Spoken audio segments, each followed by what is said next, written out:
E aí pessoal, tudo bom?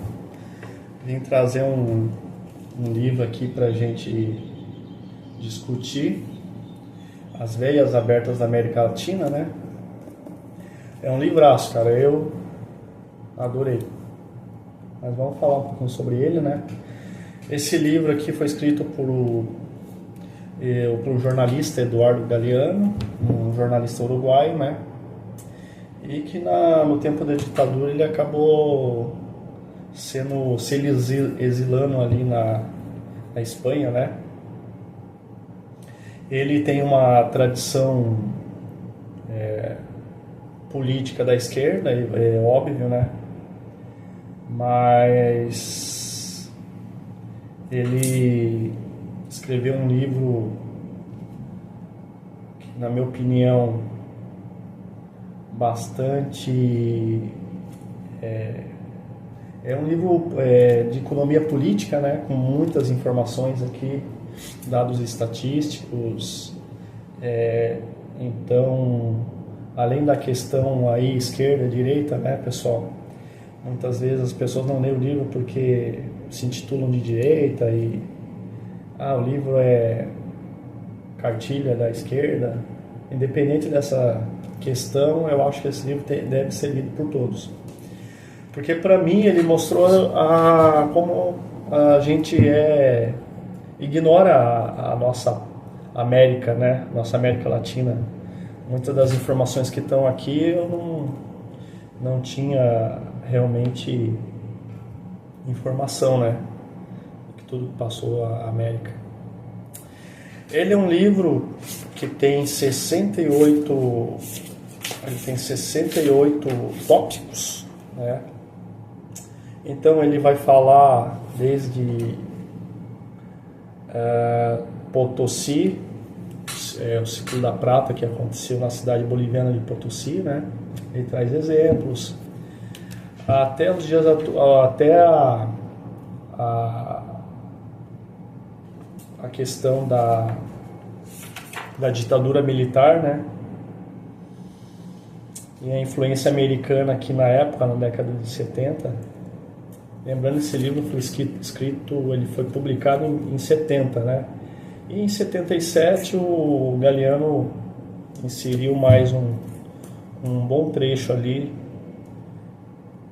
nesse livro. Em 76 ele escreveu um pouquinho mais, tá? Esse livro aqui, ele foi entregue pelo ex-presidente Hugo Chávez, se eu não me engano, Hugo Chávez para o Barack Obama, numa reunião, né? E naquela época esse livro foi um dos mais vendidos, disparou o livro, né? Todo mundo curioso para saber, que livro que é esse aí que foi entregue ao Barack Obama, né? Não sei se ele leu, né? Então é isso, pessoal. Eu vou trazer alguns trechinhos aqui. Tem um tópico que eu achei bem interessante. Ele fala assim: a Espanha tinha vaca, mas outros tomavam leite. Que ele retrata aqui, né, a situação que parte dos minerais da Europa eram enviados aí, os minerais aqui da América, né, quer dizer, eram enviados à Europa pela Espanha, mas acabavam caindo na mão de outras nações, né? Tinha um livro. A América era então uma vasta boca de minas centralizada, sobretudo em Potosí. Alguns escritores bolivianos, inflamados de excessivo entusiasmo, afirmam que em 3 séculos a Espanha recebeu metal suficiente como para estender uma ponte de prata desde a grimpa da montanha à porta do Palácio Real no outro lado do oceano. A imagem, por certo, é obra da fantasia, mas sempre alude a uma realidade, que de fato parece inventada. O fluxo da prata alcançou gigantescas proporções. A farta exportação clandestina de prata americana, que de contrabando seguiu para as Filipinas, para a China e própria Espanha. Então aqui ele, né, faz esse retrato, aqui alguns números também, sobre a exploração da prata, principalmente na cidade ali de Potosí, né?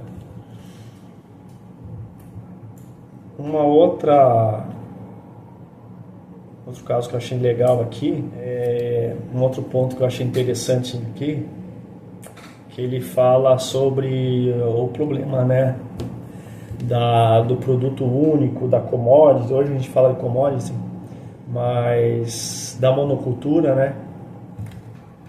Esses ciclos que foram vivenciados na América, desde a cana-de-açúcar, da borracha, eles, na verdade, foram prejudiciais aí, né? Então ele fala que um século depois, quando os guerrilheiros de Serra Maestra conquistaram o poder, Cuba continuam com o seu destino atado à cotação do açúcar. Aqui ele retrata a dependência econômica de Cuba em relação ao produto açúcar, né? E fala assim: o povo que confia a sua subsistência a um só produto suicida-se. Então ele coloca essa questão, né, de ter essa dependência, né? E mais um trechinho ele fala assim: o povo que compra manda, o povo que vende serve. É preciso equilibrar o comércio para assegurar a liberdade. O povo que quer morrer vende para um só povo, e o que quer salvar-se vende mais de um.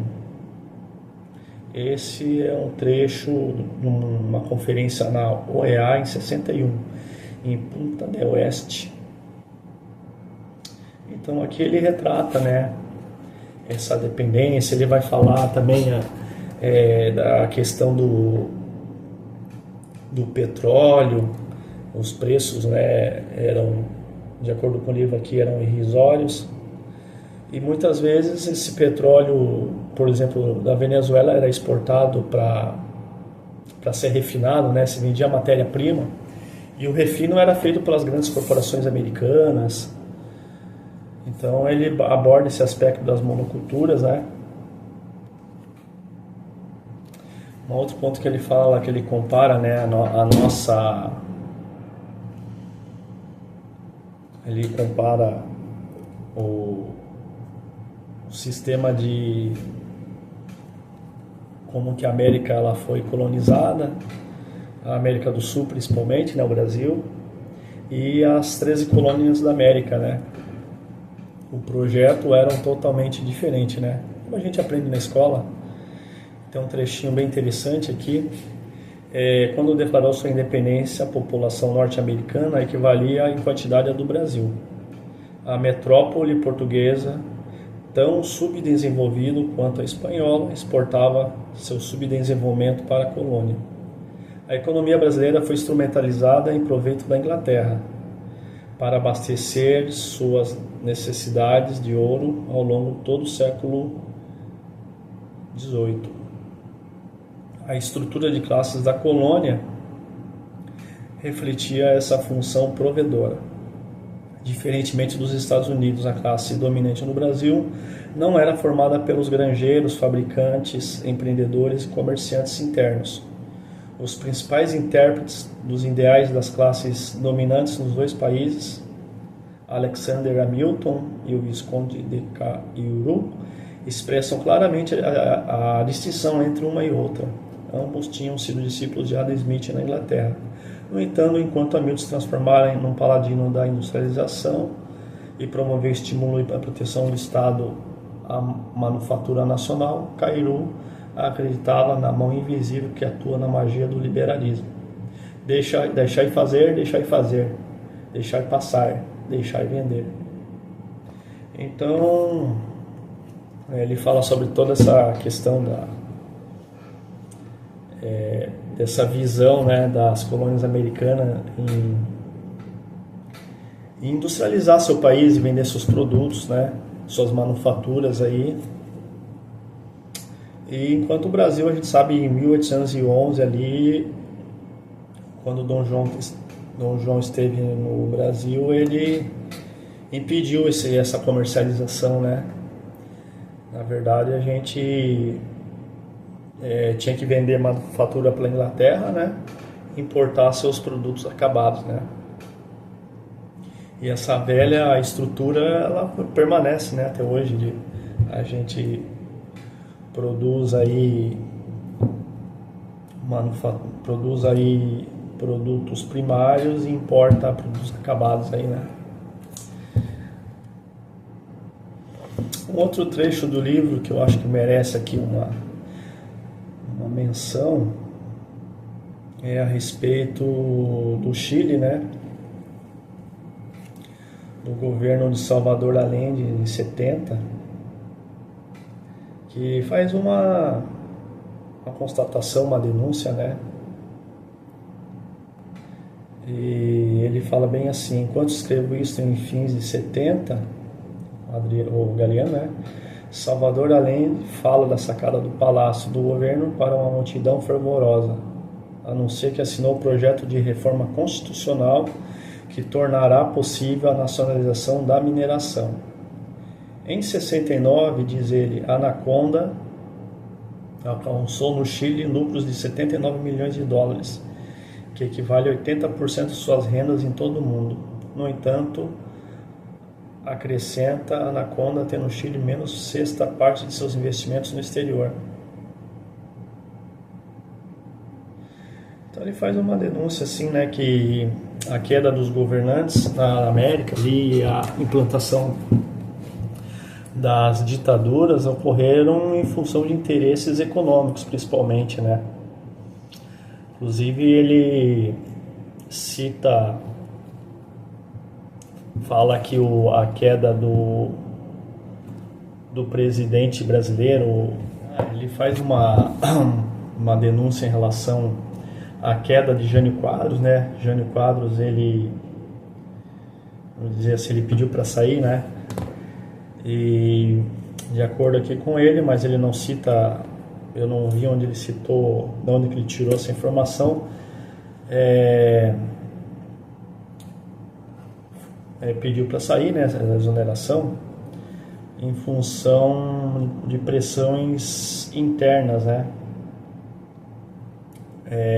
relacionados a acordos de mineração, que os militares queriam que o Brasil assinasse acordos com os Estados Unidos de mineração e ele não tinha aceitado, então foi pressionado a sair do poder, né?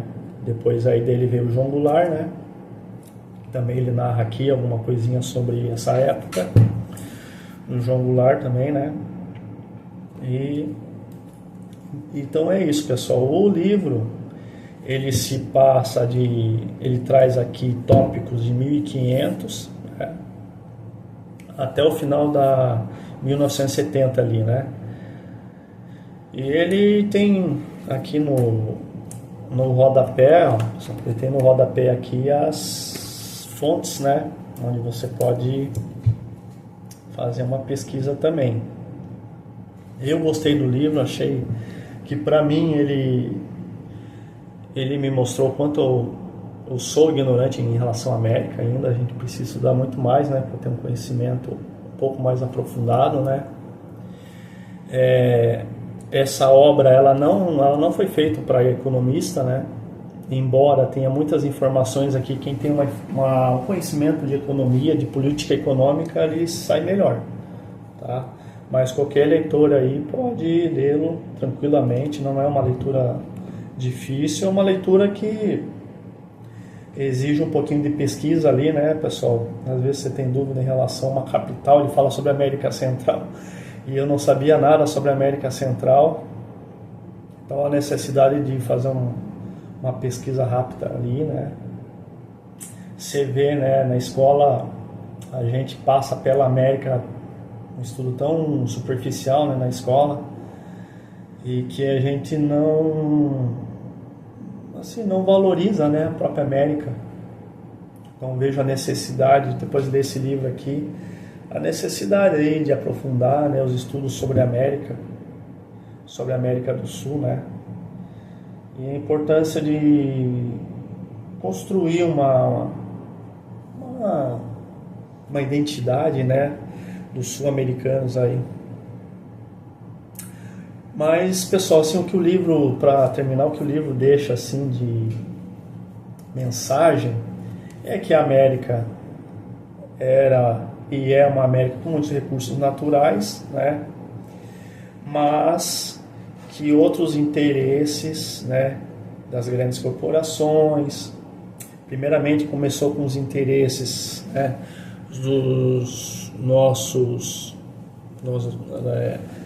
das metrópoles, né, nós como colônia, nas metrópoles, não havia um interesse de desenvolvimento, né, dessas nações, e depois ali no século XIX, já com a influência das grandes corporações, na obtenção aí de monopólios, né, na exploração de minérios, e que não resultaram no nosso desenvolvimento, né, os capitais as divisas eram enviadas para os seus países, né. Então é isso, pessoal. Vou deixar meu abraço aí. E um outro livro que eu vou ler, que eu vou apresentar aqui no canal, que eu estou lendo, é o Capital. O Capital do século XXI, né? Estou lendo ele e vou apresentar no canal aí, tá bom? Fiquem com Deus aí. Um abraço.